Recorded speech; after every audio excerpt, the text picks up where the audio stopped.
Hello friends, no more welcomes you all. मैं प्रियंका आज के करंट अफेयर्स डिस्कस करूंगी। So let's start together and grow more with no more. आज का हमारा पहला पॉइंट है, रक्षा मंत्री राजनाथ सिंह ने एक नई वेबसाइट का अनावरण किया जो भारत में स्वतंत्रता के बाद से वीरता पुरस्कारों और उनके प्राप्तकर्ताओं के बारे में जानकारी प्रदान करती है। तो पोर्टल के साथ उन्होंने और क्या क्या किया है उसके बारे में थोड़ा जानेंगे। पोर्टल के साथ उन्होंने एक वीरता पुरस्कार प्रश्नोत्तरी प्रतियोगिता और एक ई पत्रिका शौर्यवान भी लॉन्च किया। तो चलिए अब थोड़ा सा रक्षा मंत्रालय के बारे में जानते हैं कि इनका हेडक्वार्टर कहाँ है। रक्षा मंत्रालय का हेडक्वार्टर है न्यू दिल्ली और इनकी स्थापना कब हुई थी? 15 अगस्त 1947, यानी कि हमारे आज़ादी के दिन ही रक्षा मंत्रालय का फाउंडेशन हुआ था। और भारतीय सशस्त्र बल, जिसमें भारतीय सेना, भारतीय वायुसेना, भारतीय नौसेना सहित और रक्षा मंत्रालय के तहत भारतीय तट रक्षक मुख्य रूप से भारत की क्षेत्रीय अखंडता सुनिश्चित करने के लिए जिम्मेदार हैं। तो उनकी जिम्मेदारियों का भी पता चल गया। अब हमारा अगला पॉइंट है आज का, युवा मामलों और खेल मंत्री किरेन रिजिजू को अस्थायी रूप से आयुष मंत्रालय का प्रभार सौंपा गया।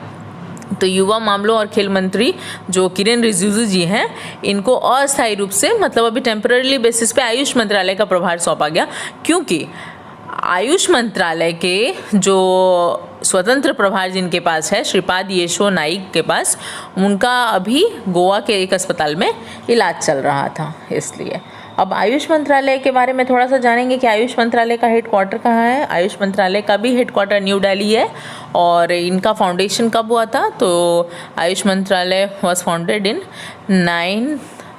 9 नवंबर 2014 और ये इंडिया में, ठीक है।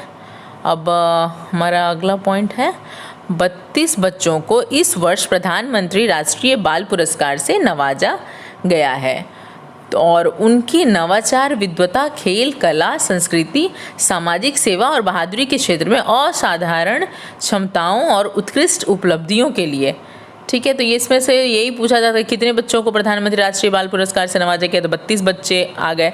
और उसमें उनको क्यों दिया गया है? तो उनकी नवाचार, विद्वता, खेल, कला, सांस्कृतिक, सामाजिक सेवा और बहादुरी के क्षेत्र में असाधारण क्षमताओं और उत्कृष्ट उपलब्धियों के लिए दिया गया है।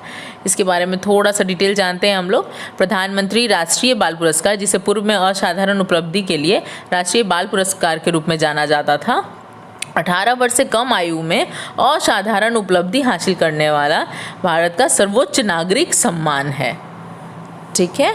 और अब हम अगले पॉइंट की तरफ बढ़ते हैं। अरबपति उद्यमी एलोन मस्क की स्पेस एक्स एरोस्पेस कंपनी के एक अनुभवी रॉकेट ने 143 अंतरिक्ष यान अंतरिक्ष में लॉन्च किए, जो एकल मिशन पर तैनात सबसे अधिक अंतरिक्ष यान का एक नया रिकॉर्ड था। तो ये काफ़ी महत्वपूर्ण है अभी आज के डेट में कि 143 अंतरिक्ष यान उन्होंने अंतरिक्ष में लॉन्च किए।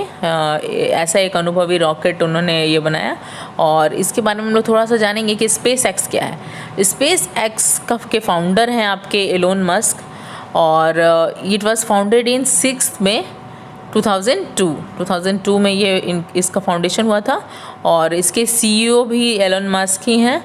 और इनका मुख्यालय कहाँ है? इनका मुख्यालय कैलिफोर्निया, यूनाइटेड स्टेट्स में है। चलिए अब हम नेक्स्ट पॉइंट की तरफ बढ़ते हैं।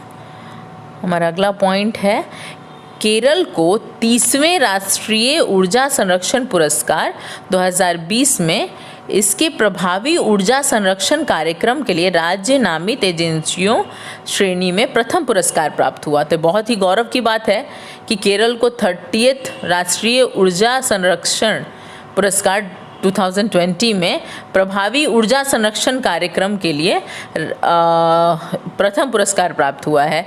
तो केरल के बारे में थोड़ा सा जानेंगे कि केरल में और क्या क्या फेमस है। तो केरल में नदी है आपका पेरियार नदी, पेरियार रिवर। केरल में चेराई बीच है। केरल में वल्लम काली नाव दौड़ होती है और केरल में पेरियार नदी पर इडुक्की बांध भी है। फिर केरल में पंबा नदी है और वहाँ के चीफ मिनिस्टर का नाम हम लोग यहीं पे जान लेते हैं साथ साथ कि केरल के चीफ मिनिस्टर का नाम है पिनारई विजयन और गवर्नर भी कई बार पूछा जाता है। गवर्नर काफ़ी महत्वपूर्ण सवाल है, किसी भी स्टेट का गवर्नर आने वाले परीक्षाओं में पूछा जा रहा है लगातार। तो गवर्नर, वहाँ के गवर्नर का नाम है आरिफ मोहम्मद खान। तो हम अगले पॉइंट की तरफ बढ़ते हैं। असम राज्य सरकार ने राज्य के चतुर्थ श्रेणी कर्मचारियों को एरी सिल्क से बने खादी शर्ट और शॉल और स्टोल प्रदान करने का निर्णय लिया है। तो पूछा जा सकता है कि किस राज्य सरकार ने राज्य के चतुर्थ श्रेणी कर्मचारियों को, यानी कि ग्रुप डी स्टाफ को, एरी सिल्क से बने खादी शर्ट और शॉल और स्टोल प्रदान करने का निर्णय लिया है। तो राज्य का नाम है असम। और असम के बारे में थोड़ा सा और जानेंगे कि वहाँ क्या क्या फ़ेमस है। तो असम का कामाख्या मंदिर काफ़ी फेमस है और वहाँ पे बिहू महोत्सव मनाया जाता है बड़े धूमधाम से। फिर वहाँ नीलाचल पहाड़ियाँ हैं और नवग्रह का मंदिर भी है। नवग्रह जो हम लोग हर पूजा के टाइम में नवग्रह का पूजा होता है सबसे पहले, तो उनका मंदिर भी है। चलिए अब हम अगले पॉइंट की तरफ बढ़ते हैं। महाराष्ट्र सरकार ने नागपुर के गोरेवाड़ा अंतर्राष्ट्रीय चिड़ियाघर का नाम बदलकर बाला साहेब ठाकरे प्राणी उद्यान रख दिया है। तो महाराष्ट्र सरकार ने ये बहुत ही अहम फैसला लिया कि नागपुर के गोरेवाड़ा अंतर्राष्ट्रीय चिड़ियाघर का नाम बदलकर क्या रख दिया है, बाला साहेब ठाकरे प्राणी उद्यान। चलिए, और इसमें थोड़ा सा हम लोग महाराष्ट्र के बारे में जानेंगे कि महाराष्ट्र के गवर्नर कौन है। तो महाराष्ट्र के गवर्नर हैं भगत सिंह कोश्यारी और वहाँ के चीफ मिनिस्टर हैं उद्धव ठाकरे। और वहाँ पे ज्योतिर्लिंग भी है। सभी को पता होगा कि भारत में 12 ज्योतिर्लिंग हैं, तो जिनमें से महाराष्ट्र में त्र्यंबकेश्वर ज्योतिर्लिंग और कृष्णेश्वर ज्योतिर्लिंग मंदिर दोनों वहाँ पे स्थित हैं। संजय गांधी राष्ट्रीय उद्यान भी है और गुगुमल नेशनल पार्क। पूछा जा सकता है कि महाराष्ट्र में कौन सा नेशनल पार्क है, तो गुगुमल नेशनल पार्क इसका जवाब होगा। और चंदौली नेशनल पार्क भी है, दो नेशनल पार्क वहाँ पे है। और दूसरा एक टाइगर रिजर्व भी देखने को मिल रहा है कि महाराष्ट्र में तडोबा अंधारी टाइगर रिजर्व भी स्थित है। तो चलिए, महाराष्ट्र के पास बहुत सारी चीज़ें हैं। अब हम अगले सवाल की तरफ बढ़ते हैं। हमारा अगला पॉइंट है, हिमाचल प्रदेश के मुख्यमंत्री जयराम ठाकुर ने हिमाचल प्रदेश का पहला ऑनलाइन युवा radio station radio hills Youngistan का दिल लॉन्च किया। बहुत ही ज़ोरदार नाम रखा है उन्होंने, बहुत ही अच्छा नाम है, रेडियो हिल्स यंगिस्तान का दिल। तो हिमाचल प्रदेश के मुख्यमंत्री कौन है, जयराम ठाकुर ने हिमाचल प्रदेश का पहला ऑनलाइन युवा रेडियो स्टेशन लॉन्च किया है और उसका युवा रेडियो स्टेशन का नाम है रेडियो हिल्स यंगिस्तान का दिल। चलिए, अब साथ साथ हम लोग जान लेंगे कि हिमाचल प्रदेश के गवर्नर कौन है। तो हिमाचल प्रदेश के गवर्नर हैं बंडारू दत्तात्रेय। और इसके बाद थोड़ा सा और जानेंगे कि वहाँ पे संकट मोचन मंदिर है, तारा देवी मंदिर भी है और कुछ तरह तरह की वहाँ जनजातियाँ कौन कौन सी हैं इसके बारे में थोड़ा सा जान लेंगे। किन्नौरा जनजाति, लाहौल जनजाति, गद्दी जनजाति और गुर्जर जनजाति। साथ साथ वहाँ पे ग्रेट हिमालयन नेशनल पार्क भी है और दूसरा है Simbalbara national park. 2 national park हैं हिमाचल प्रदेश में, ग्रेट हिमालयन नेशनल पार्क और सिम्बलबारा। इससे याद रख सकते हैं कि हिमाचल से हिमालयन नेशनल पार्क हो गया और हिमाचल की कैपिटल है शिमला। तो हिमाचल प्रदेश में शिमला से सिम्बलबारा नेशनल पार्क। अब हम अगले पॉइंट की तरफ बढ़ेंगे। मुख्यमंत्री गहलोत ने राजस्थान की एमसेंड नीति को नदी के रेत पर निर्भरता को कम करने और राजस्थान में एम रेत के उपयोग और उत्पादन को बढ़ावा देने के उद्देश्य से जारी किया। मुख्यमंत्री गहलोत ने क्या किया, राजस्थान की एम सैंड नीति को नदी के रेत पर निर्भरता को कम करने और राजस्थान में एम रेत के उपयोग और उत्पादन को बढ़ावा देने के उद्देश्य से जारी किया। साथ साथ हम लोग यहाँ ये जान लेंगे कि राजस्थान के गवर्नर कौन है, कलराज मिश्रा। गवर्नर का नाम है कलराज मिश्र और वहाँ के चीफ मिनिस्टर हैं अशोक गहलोत। थोड़ा सा और राजस्थान के बारे में जान लीजिए कि वहाँ क्या क्या स्थित है। अंबर पैलेस, हवा महल, अंबर पैलेस है, हवा महल है, रणथंबोर राष्ट्रीय उद्यान, सिटी पैलेस है, केवला देव घाना राष्ट्रीय उद्यान।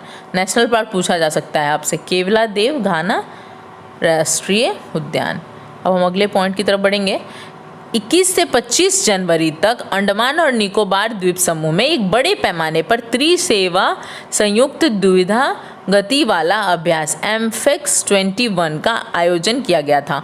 तो 21 से 25 जनवरी अभी जस्ट 2 दिन पहले की बात है कि ये एक अंडमान एंड निकोबार द्वीप समूह में एक बड़े पैमाने पर त्रिसेवा संयुक्त द्विधा गति वाला अभ्यास एमफेक्स 21 का आयोजन किया था। एमफेक्स 21 क्योंकि 2021 में हुआ है, तो ऐसे ध्यान रख लीजिए। और अभ्यास में कौन कौन से लोग मौजूद थे? अभ्यास में नौसेना के जहाज़ों, सेना के उभयचर सैनिकों और वायुसेना के विभिन्न प्रकार के विमानों की भागीदारी शामिल थी। अब इसमें थोड़ा सा हम लोग ये जानेंगे कि भारतीय वायुसेना का फाउंडेशन कब हुआ था। 8 अक्टूबर 1932। हेडक्वार्टर कहाँ है? न्यू दिल्ली। और कमांडर इन चीफ राष्ट्रपति रामनाथ कोविंद। और वायुसेना प्रमुख कौन है? तो air chief marshal Rakesh Kumar Singh Bhadauria. चलिए अब हम अगले पॉइंट की तरफ बढ़ते हैं। गुजरात के मुख्यमंत्री विजय रूपाणी ने मुख्यमंत्री बागायत विकास मिशन के गठन की घोषणा की। कौन से गठन की घोषणा की है? मुख्यमंत्री बागायत विकास मिशन। और इसका उद्देश्य क्या है? कृषि बागवानी में तेजी लाना और हर्बल पौधों की खेती को बढ़ावा देना। तो चलिए, बहुत अच्छी पहल है गुजरात सरकार की। और इसमें हम लोग थोड़ा सा जानेंगे कि गुजरात के चीफ मिनिस्टर का नाम क्या है। विजय राम निकलाल रूपाणी, ऐसे विजय रूपाणी इन शॉर्ट याद रखिए। और गवर्नर का नाम है आचार्य देवव्रत। यहाँ पे कौन कौन से नेशनल पार्क हैं? गिर फॉरेस्ट नेशनल पार्क बहुत ही फेमस है, सब लोग जानते होंगे। साथ साथ आप लोग marine national park, Velavadar national park हो गया, दूसरा वाइल्ड एस सेंचुरी। तो ये सारे परीक्षा के तरफ से बहुत ही महत्वपूर्ण सवाल है, परीक्षा के लिए ध्यान रख लीजिए। बांग्लादेश में ढाका के कई हिस्सों में शकरन का पारंपरिक त्यौहार मनाया गया। बांग्लादेश में ढाका के कई हिस्सों में शकरन का पारंपरिक त्यौहार मनाया गया। और इसके साथ साथ हम लोग जान लेंगे कि बांग्लादेश की कैपिटल कौन है, वहाँ की सबसे लार्जेस्ट सिटी कौन है। तो बांग्लादेश की कैपिटल और लार्जेस्ट सिटी है ढाका। राष्ट्रपति का नाम है अब्दुल हमीद और प्रधानमंत्री है शेख हसीना। चलिए अब हम नेक्स्ट पॉइंट की तरफ बढ़ते हैं। भारतीय रेलवे वित्त निगम का प्रारंभिक सार्वजनिक प्रस्ताव IPO, प्रारंभिक सार्वजनिक प्रस्ताव 4,600 करोड़ रुपए से अधिक का है, और जो जनवरी महीने में 25 से 26 रुपये प्रति शेयर के मूल्य बैंड के साथ आता है। तो चलिए, ये भी पूछा जा सकता है। और इसमें सवाल ऐसा बनता है कि कुल IPO का कितने का है? तो 4,600 करोड़ रुपए का होता है, और जनवरी महीने में आता है 25 से 26 रुपये प्रति शेयर इसका मूल्य बैंड होता है। चलिए, रेल मंत्रालय के बारे में थोड़ा सा डिटेल जानेंगे कि ये कब फॉर्म हुआ था। तो रेल मंत्रालय काफ़ी पुराना है, मार्च 1905 में 1905 में मार्च के महीने में बना था। और इसके हेडक्वार्टर है न्यू दिल्ली। मिनिस्टर कौन है? Railway minister Piyush Goyal. और रेलवे बोर्ड के अध्यक्ष और मुख्य कार्यकारी अधिकारी हैं सुनीत शर्मा। भारतीय रेलवे वित्त निगम वो कब फाउंडेड हुआ है और उसका हेडक्वार्टर कहाँ है, अब ये जानेंगे। तो उसका भी हेडक्वार्टर न्यू दिल्ली है, भारतीय रेलवे वित्त निगम का। और ये फाउंडेशन इसका है 12 दिसंबर 1986, 12 दिसंबर 1986 में ये इसका फाउंडेशन हुआ था। अब चलिए हम अगले सवाल की तरफ बढ़ते हैं। अगला पॉइंट है हमारा, जूलॉजिकल सर्वे ऑफ इंडिया ने ओडिशा के तटवर्ती पानी में अपने प्रवासन मार्ग को ट्रैक करने के लिए लुप्त प्राय जैतून के टैग को टैग करना शुरू कर दिया है। तो जूलॉजिकल सर्वे ऑफ इंडिया ने ओडिशा के तटवर्ती पानी में अपने प्रवासन मार्ग को ट्रैक करने के लिए लुप्त प्राय जैतून के टैग को टैग करना शुरू कर दिया है। पूछा जा सकता है किसे टैग करना शुरू कर दिया है? जैतून के टैग को। और इसके बारे में थोड़ा सा हम लोग जानेंगे कि ZSI के वैज्ञानिकों ने बंगाल की खाड़ी के गहरे पानी में तैरते हुए 6 कछुओं को लिया और उन्हें समुद्र में वापस छोड़ने से पहले एल्युमिनियम से बने टैग संलग्न किए। उसके बाद उसका फॉर्मेशन कब हुआ है ये जानेंगे हम लोग। जूलॉजिकल सर्वे ऑफ इंडिया, इसका फॉर्मेशन है 1 जुलाई 1916। उद्देश्य है इसका पशु वर्गीकरण और संरक्षण, और हेडक्वार्टर है कोलकाता। डायरेक्टर है इसके कैलाश चंद्र। चलिए अब हम अगले पॉइंट की तरफ बढ़ते हैं।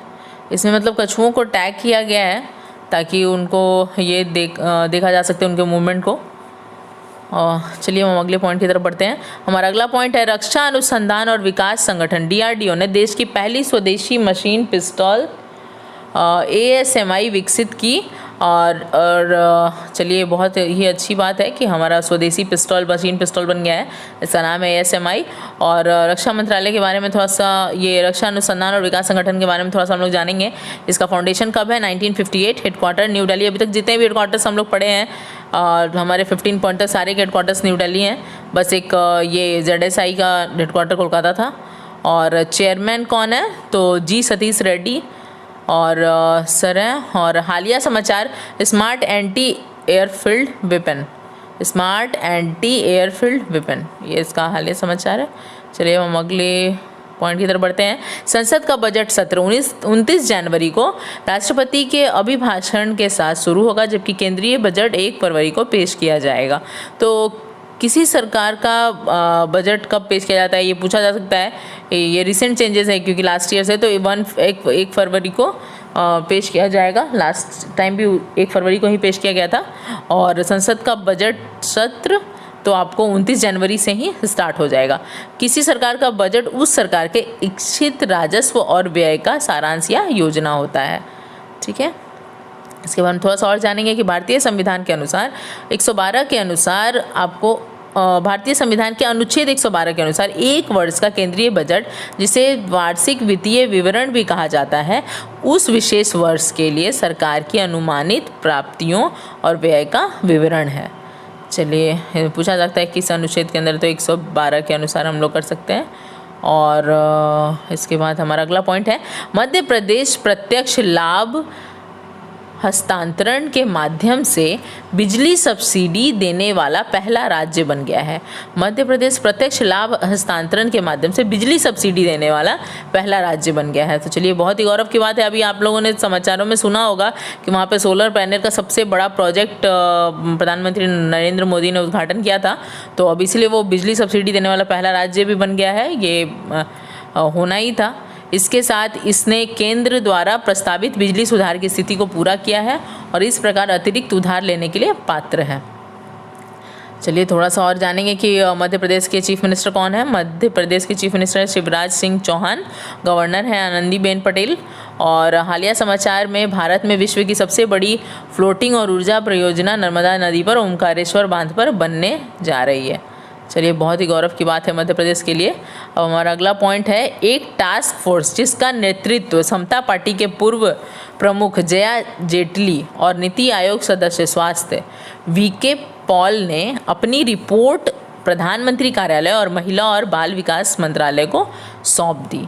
तो बहुत ही अच्छा, इसमें बहुत सारे सवाल बनते हैं कि एक टास्क फोर्स जिसका नेतृत्व समता पार्टी के पूर्व प्रमुख जया जेटली और नीति आयोग सदस्य स्वास्थ्य VK पॉल ने अपने रिपोर्ट प्रधानमंत्री कार्यालय और महिला और बाल विकास मंत्रालय को सौंप दी है।